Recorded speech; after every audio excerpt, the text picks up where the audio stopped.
Hey Aries, welcome to my channel and welcome to your full moon read for the strawberry moon on June 11th, okay, 2025. Let's go ahead and take a look and see what's going on for you. This will be for your sun, moon, rising, Venus, as well as your north node. Because it's the full moon's in Sagittarius during this time, this is about an opportunity to step outside your comfort zone, okay? So it's time for a harvesting of the ending of the springtime of what you put into kind of play here, and then the beginning of a summertime, which is a time of abundance and some brand new life. And this is what Sagittarius brings into this. Okay, so it's all about reflecting and identifying what is limiting your growth and how you can overcome it. And so this is going to be rather quick. We're going to drill right down to it, that one thing, and the biggest question that you need to ponder and perhaps use it as a prompt for this new moon. And whether you're thinking about it, whether you want to write about it or meditate about it, this will be the thing that you want to take a look at. So let's go ahead and dive in. Let's first go ahead and start with the moon cards here. So, like I said, this will be short and sweet, but I wanted to get something out for this beautiful strawberry moon. And what's so beautiful, guys, it's hanging really low. And so, then it has in the 20 years because of the, aspects that are around it. So just note that. Keep in mind that this hasn't happened in 20 years. So you're going to kind of feel a lot of the vibrations or reverberations of, the energy of the moon.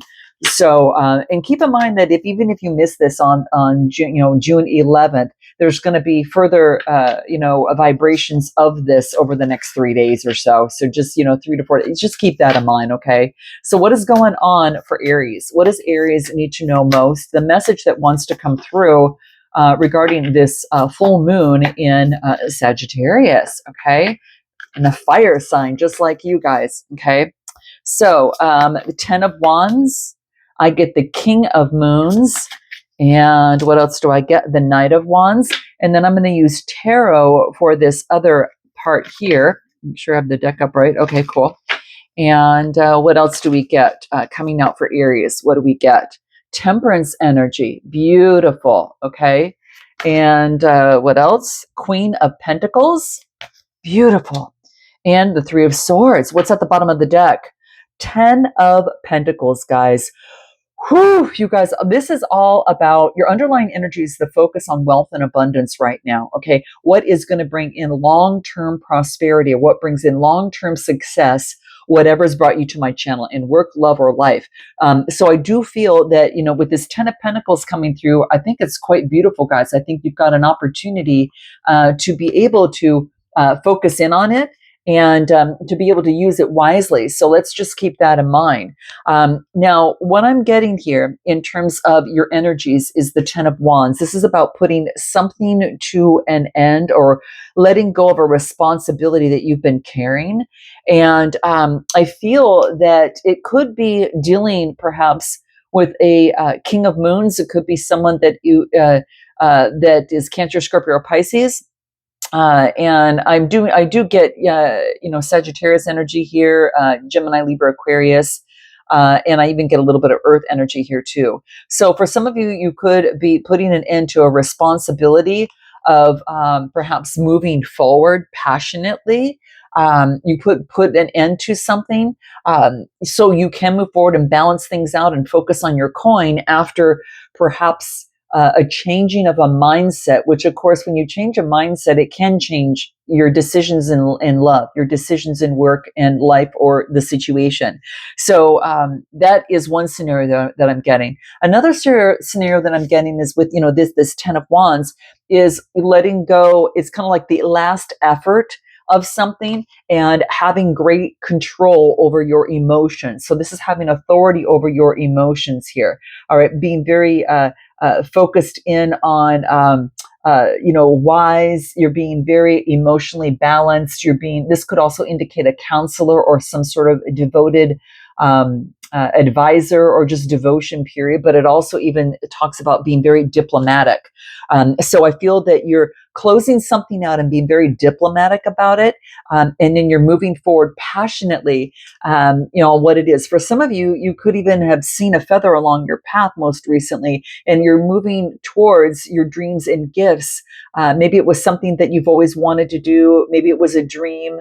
And maybe your ancestors are helping you out, because sometimes that feather can deal with that. But this is passionately moving towards what it is that you want. So after that last ditch effort, there you go.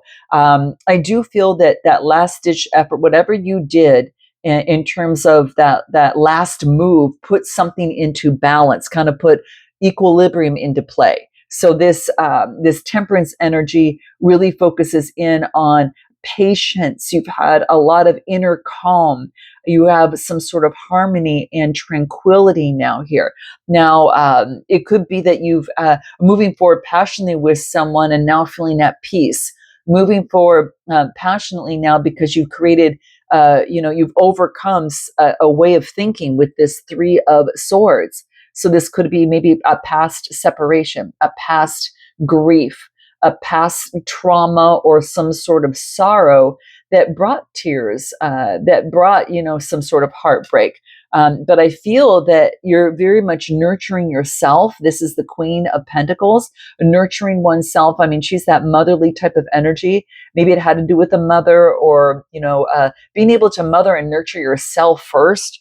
To balance something out about, and balance something out after some sort of heartbreak in some sort of way. All I get is that you're passionately moving forward after heartbreak, and you've balanced your emotions to where it is the emotions and the pentacle. So it could be work and personal, is more balanced, or in a connection. But I do feel that whatever that the Ten of Wands brought in, that last ditch effort, that success fatigue, that you just put that last point in place, and it's like, and or you let something, you eliminated something to bring in the balance, to bring back that passion and fire, so you can move forward on your dreams. Let's go ahead and take a look and see what comes through with this Three of Swords. Let's just take a look at the Three of Swords here and see if anything wants to come through. What do we get when we clarify that? I just get a sense of being able to move forward. I feel that there is something happening here where you are no longer suppressing your emotions and having, again, the authority over them. So not that you're afraid to express them now. It's almost like, Leo's got a big heart. And I feel that, what did I say, Leo? Are some of you dealing with a Leo? Or maybe some of you might have a Leo in your chart. I meant Aries, but some of you might have. What I wanted to say is that you have a big heart, okay, and this is all about no longer suppressing your feelings, your emotions, and knowing that they're important. And there's a wind of change. This is almost like the Wheel of Fortune that's coming into play, where you're not trying to control the emotions. You're not trying to get lost in them. You're observing them, and it's kind of like you're going with the flow.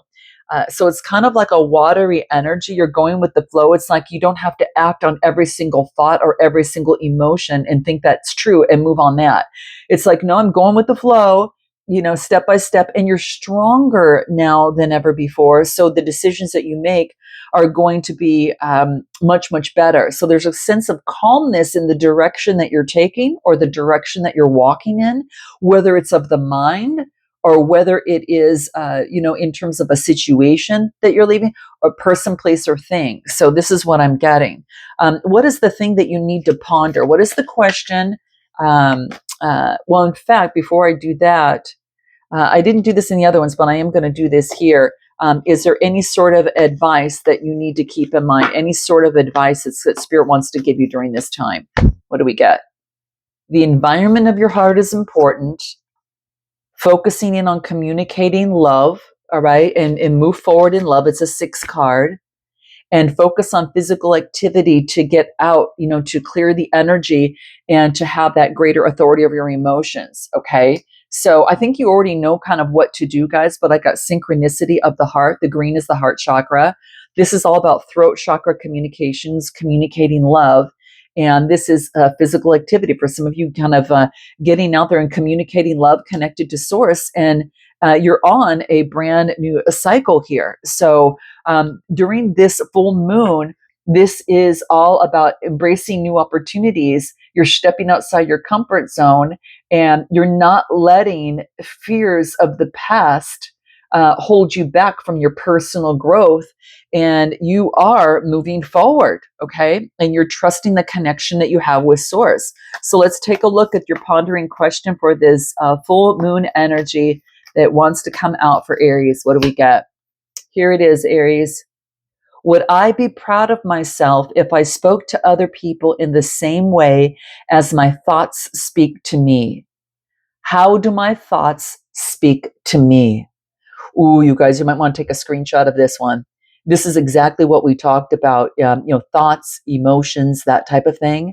This is something to ponder, and this is something to write about, meditate on, especially during this full moon, and really think about the answer to this for you. And I'm going to leave it there, guys. If you're looking for a personal read, click the link in the description box below. And until next time, namaste.